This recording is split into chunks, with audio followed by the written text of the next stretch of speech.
According to the Kabbalist Handbook of Practical Messianic Redemption, the spiritual continuum of everything was formed on the second day of creation. It was a sad day, quite possibly the saddest day in the history of the cosmos. On it, the Creator, eternally a single, unified, and uninterrupted entity, gave birth to the possibility of two-ness. Duality was a terrible experience for the Creator. It brought about suspicion, uncertainty, misunderstanding, self-centeredness. It tore right through the heart of God's simplicity. God could hardly bear it. For the billions upon billions of years which constituted the second day of creation, God searched for a good word he could say about the number two, but didn't come up with any. God concluded that there was nothing good about duality other than the fact that it was all just a variant of singularity. But even he didn't trust this concept completely. What God discovered only eons later was the emanation of the possibility of measuring stuff, which couldn't exist as long as the only known number was 1, but took on a life of its own as soon as 2 came by. Like all things in the cosmos, as soon as it was possible to measure, measuring became the rage. And the spiritual continuum of everything was already roaring with life, except, of course, on the second day, it had only one thing to measure: God, no God.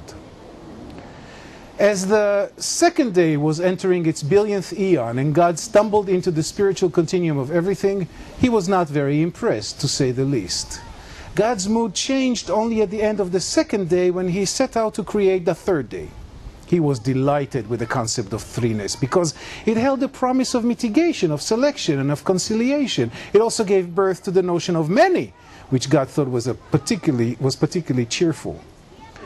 Once he had created the concept of 3 and up, God had much more fun with the spiritual continuum of everything. God saw that the continuum was an expression of his constant desire to put things in perspective, a desire which forced an unintended result of creation, the fact that everything in the cosmos was either to the right or to the left of everything else in the cosmos and on the continuum.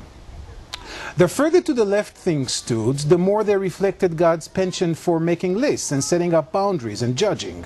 The further to the right things were, the more open and available and merciful God's perceived qualities became. So that, for instance, Italian dictator Benito Mussolini, 1883 to 1945, was more than a mile to the right of German mass butcher Adolf Hitler, 1889 to 1945, but only 2.5 yards to the left of American film producer Cecil B. DeMille, 1881 to 1959, known for his spectacular epics, The Ten Commandments and The Greatest Show on Earth.